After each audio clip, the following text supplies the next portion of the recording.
Bom, gente, vamos para uma aula agora sobre os modelos de produção, só que agora a gente vai trabalhar com o modelo flexível, né, o padrão flexível de produção, que é conhecido aí como pós-fordismo ou padrão flexível, ou como no Japão é conhecido como toyotismo, na Suécia como volvismo.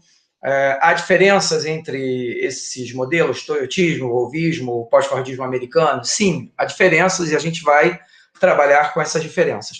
Como o assunto é extenso, eu vou dividir esse assunto em dois blocos, tá? Então, aqui vai ser pós-fordismo parte 1, e depois a gente vai para pós-fordismo parte 2, tá bom? É um assunto muito importante, é um assunto muito cobrado nos vestibulares, no Enem, né, na Unicamp, na FUVEST, na UERJ, enfim, nos principais vestibulares aí do país, tá? Estaduais, federais. Então, a gente vai trabalhar com isso com calma, porque é um assunto bem relevante. Então, deixa eu começar aqui compartilhando a tela com vocês. Então, vamos lá. Começar aqui, ó.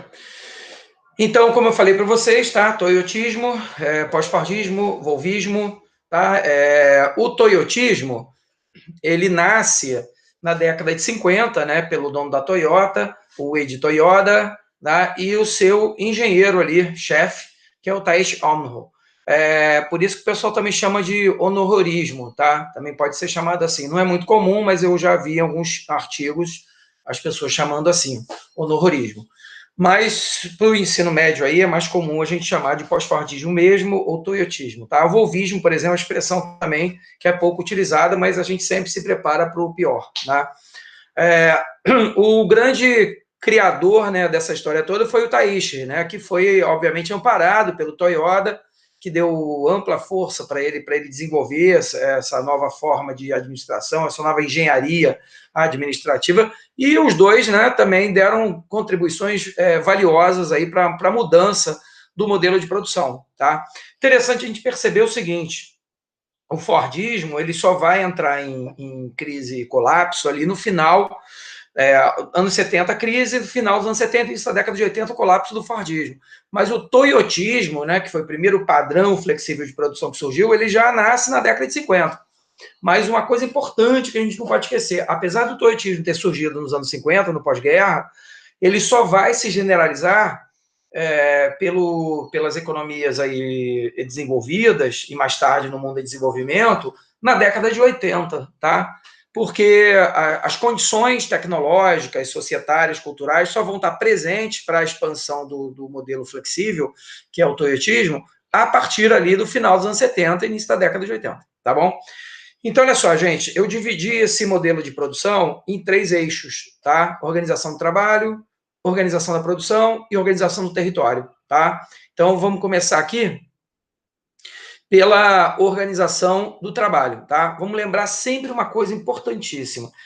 O modelo de produção pós-fordista, ele é conhecido como modelo flexível porque ele vive na terceira revolução, ele nasce e se desenvolve na terceira revolução, onde você passa a ter uma crescente flexibilidade dos processos de produção, tá? Onde você passa a ter um ambiente ali de mudanças muito rápidas, tá? De inovações muito rápidas. Então, isso significa o quê? Que o pós-fordismo ele é exatamente o contrário do fordismo, porque o fordismo era marcado pela rigidez, como a gente já sabe. E o pós-fordismo é marcado pela flexibilidade. Então fica fácil, à medida que você estudou o fordismo, fica fácil você entender o modelo pós-fordista, tá? É um modelo que se adapta a mudanças muito rápidas que a gente está vivendo na atualidade. Então, vamos começar pela primeira aqui, ó. Qualificação do trabalho, né? No fordismo você tinha a extrema especialização, agora você tem qualificação do trabalho. O que é a qualificação do trabalho? Você passa a desenvolver várias habilidades no processo de trabalho, tá? Você, ao invés de você ser extremamente específico, você passa a ser multifuncional, como está aqui do lado também, tá? Agora, é claro que quanto maior for a qualificação, tá? Você, obviamente, não vai ter o conhecimento profundo de tudo. Você vai ter algumas especializações onde você é muito qualificado, onde você tem um conhecimento muito pleno, tá? Então, você passa a ter diversos níveis de qualificação, e quanto maior o nível de qualificação, maior o conhecimento que você tem sobre determinadas especializações. Ao invés de você ter uma especialização, você passa a ter várias especializações, uma certa multifuncionalidade, que obviamente há limites, né? E isso mostra como o trabalho deixou de ser extremamente especializado para se tornar um trabalho mais diversificado. A multifuncionalidade leva à diversificação de tarefas, tá? Uma outra característica importante aqui é o sindicalismo, tá? O movimento sindical na era fordista, ele ganhou força. Por quê? Você tinha muita concentração de trabalhadores dentro das fábricas, trabalhadores tendo um cotidiano muito parecido, problemas muito próximos, negociações salariais eram coletivas, e isso fez com que tudo no mundo do trabalho mudasse, né? As relações entre o trabalhador e o empregador. No pós-fordismo, exatamente o contrário. Você tem um enfraquecimento do movimento sindical, tá? E a gente vai ver agora por que isso. Vamos lá. Terceirização, tá? É uma prática muito comum na era pós-fordista. A terceirização não foi inventada na era pós-fordista, ela já existia. Ela só foi intensificada, tá? Terceirização, também conhecida como desverticalização, processos de outsourcing, como os americanos chamam. Isso explica para a gente, em parte, o enfraquecimento do sindicalismo, né? Porque você terceiriza, você entrega para terceiros o que antes você realizava, tá? Cuidado com uma coisa, terceirização tem limite, tá? A terceirização, você não vai terceirizar tudo, tá? Você pode terceirizar grande parte da sua produção, ou parte dela, uma pequena parte, mas o que normalmente se terceiriza? O que não é essencial, tá? O que é essencial você mantém sob seu controle. Até porque existem questões de segredo, existem questões de qualidade, né? A terceirização, por exemplo, nos países em desenvolvimento, ela esbarra, desculpa, na questão da qualidade, tá?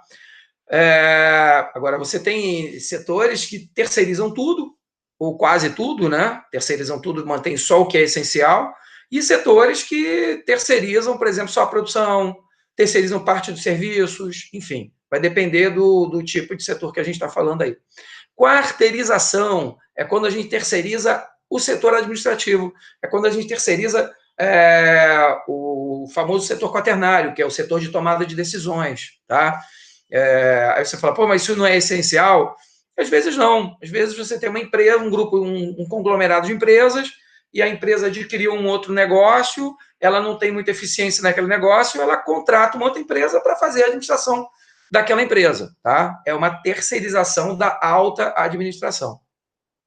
Os contratos de trabalho, eles eram fixos, permanentes, você entrava na empresa novo, se você fosse um bom funcionário, você cumpria todo a tua jornada de trabalho pela vida naquela empresa, se aposentava naquela empresa, ou tinha poucos contratos, poucas empresas. Agora não. Agora você passa a ter crescentemente essa volatilidade, né? Mudança de empresas o tempo todo, você é contratado para executar aquela tarefa, os contratos são cada vez mais temporários. Agora, um detalhe interessante para os trabalhadores de menor qualificação, você tem mais contratos temporários. O trabalhador de menor qualificação está mais sujeito a essa mudança, tá? Quanto maior o seu nível de qualificação, menos sujeito, menos suscetível a esse tipo de contrato temporário você estará. Agora, há também trabalhadores qualificados temporários? Sim, há também, tá? Mas se foge desses contratos temporários à medida que você passa a ter um nível de qualificação muito acentuado, tá? A empresa vai querer você ali no trabalho dela, a empresa não vai querer te perder. Você é um talento para a empresa. Jornadas de trabalho flexíveis. Você tinha lá no Fordismo aquela jornada rígida, né? O cara chegava lá na empresa, batia cartão de manhã, trabalhava, cumpria a jornada, no final do dia, batia o cartão e ia embora para casa, né? Não, agora você passa a ter jornadas flexíveis. O home office, por exemplo, é uma forma de jornada flexível, tá? As empresas hoje terminam, o trabalhador sai da empresa, ele continua trabalhando muitas vezes, lá no WhatsApp, tem que terminar um relatório para o dia seguinte. Então, as jornadas se tornaram bastante flexíveis, tá?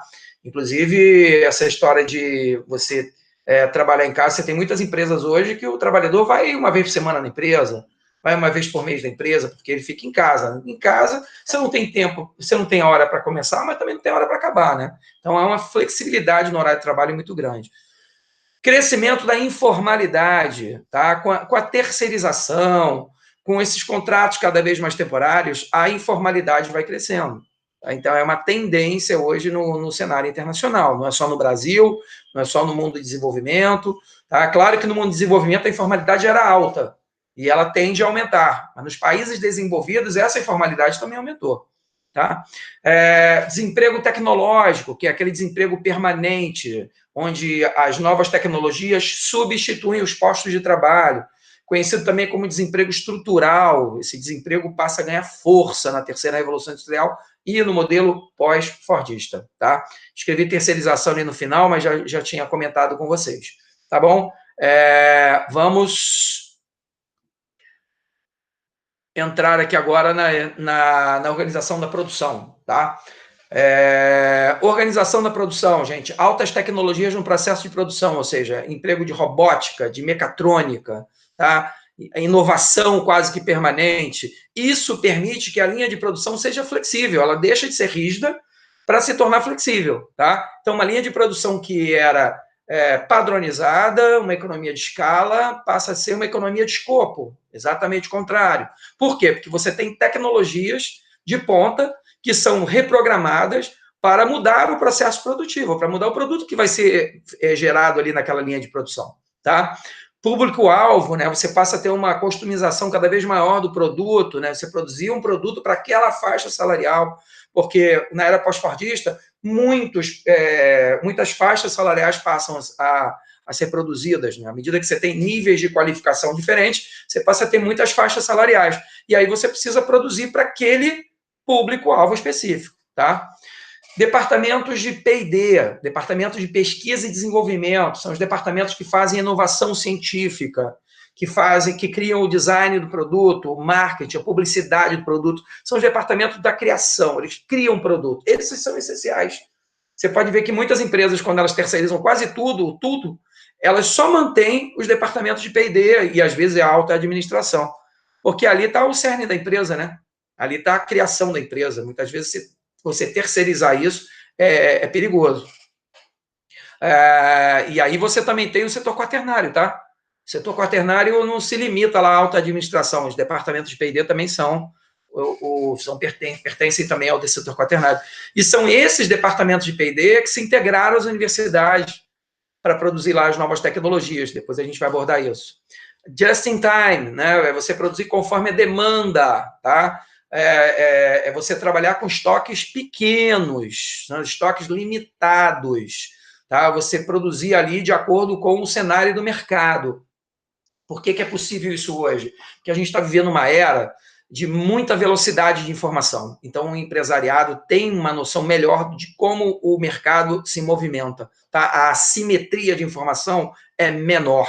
Então, ele consegue produzir de acordo com a demanda ou próximo disso. Ou seja, a margem de erro é pequena quando ele está antenado, integrado ao mercado. Por isso que as empresas têm que estar hoje em quê, gente? Elas têm que estar em rede, tá? Para acessar rapidamente essas informações e tomar decisões rapidamente. Controle de qualidade em todas as etapas da produção, por quê? Porque o consumidor se tornou extremamente exigente. Então, a empresa está preocupada em zerar aquele erro, ou diminuir o máximo aquele erro. Então, controle de qualidade em todas as etapas, inclusive no pós-venda, que é o famoso recall. A empresa já vendeu o produto e ela continua ali controlando a qualidade do produto. Se ela perceber que ela vendeu com algum erro, ela informa o consumidor trazer aquele produto de volta que ela vai consertar. Tá? E obsolescência programada, né? Ou seja, a empresa ela passa a controlar o ciclo do produto, ela reduz o tempo de vida daquele produto. Aquele produto foi criado para durar 2 anos. Né? Então, ela está programando o fim da vida útil daquele produto. Tá? Isso é um problema, né? Isso gera um impacto ambiental danado. Isso estimula o consumo, e pode gerar muito impacto ambiental. A única forma do poder público coibir as empresas no excesso de obsolescência programada é obrigar as empresas a recolherem os produtos que elas estão descartando no mercado. para os consumidor descarta, e a empresa vai ter que recolher esse produto. Isso é uma estratégia que tem sido adotada em muitos países, tá? Para que a empresa limite essa obsolescência programada, porque isso acaba gerando problemas seríssimos para o meio ambiente. Isso é chamado de logística reversa, quando você obriga a empresa a recolher o produto que ela destinou ao mercado em larga escala, tá bom? Bom, vamos parar por aqui, e na próxima aula sobre pós-fordismo a gente vai terminar esse assunto, tá bom? Um abraço a todos e até breve.